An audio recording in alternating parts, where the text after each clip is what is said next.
Alright folks, Pitching Ace 88, we are back playing Plants vs. Zombies 2. It's about time. We're in the Dark Ages, heading on to Night 7. We're gonna have some helmet zombies, some bucket heads. All in all, not a too terribly difficult. We're gonna have a sunbeam. I'm gonna show you guys a little bit of what the sunbeam does. What the sunbeam does is it's a way for you would definitely want to use it on the higher zombies, for instance, like the bucket heads or the helmet guys. You blow them up, you basically get twice your investment. Not something I always use. It definitely has its place in a couple of nights that are coming up, but for myself, I'd rather replace it with a much more usable type plant. However, with this one, the way we're going to do it is, again, as always, we're going to try and plant as many sun shrooms as we can, especially here in the beginning, because we want to be getting that 75 sun every time it comes out. We really want to, just maximize the amount of sun that we have when we play. So the iceberg lettuce is going to slow this guy down a little bit just so that we can plant a potato mine and plant basically another potato mine right in front.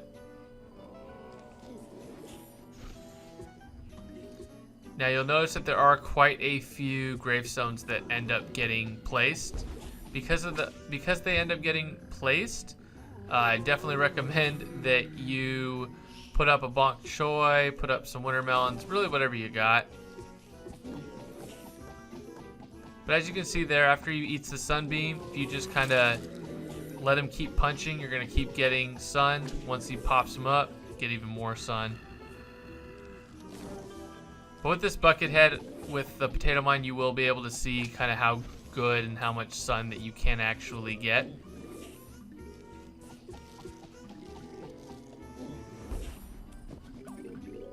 We lost a guy. We lost a bok choy. What a shame. Still able to get them. And at this point, you should be getting so much sun that you really don't need to worry too much. You got plenty of bok choys coming out. Use iceberg lettuce really to slow the guy down so your bok choy can do the absolute maximum damage possible. We have now like tons and tons of sun, so we're gonna speed this up as best we can and let kind of the bok choys do a lot of the damage. Winter melons are always great, especially here at this point, because they are actually going to allow the bok choys to do the maximum amount of damage while the zombies aren't doing too much to your tall nuts. So now that we've planted all these guys, doing pretty darn well, getting a whole bunch of sun.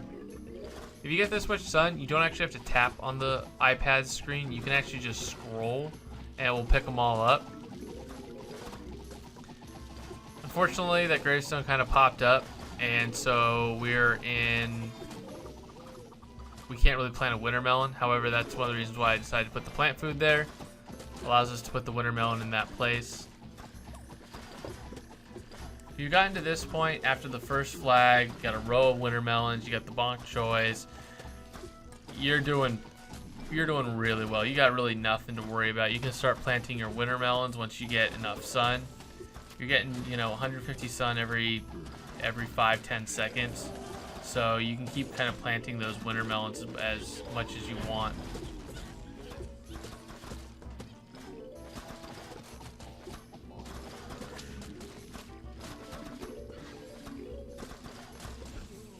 I can ask you guys a question of how are you guys handling this? How much do you guys like this? Personally, Dark Ages is one of the more fun places. I like the whole night aspect of it. Night aspect really allows us to be quite fun. A lot more different variations, different strategies that you can do, different plants that you can do. The fact that you don't have a twin sunflower and you have the sun shroom means you have to kind of wait. You got to build your strategy, especially at the beginning, a little bit differently than you do late game. That being said, Night 7 is about to come to a close. Once we let the bok choys just kind of punch these guys' heads off. And there's Night 7. Hope you guys all enjoyed. This has been Pitching Ace 88. Over and out.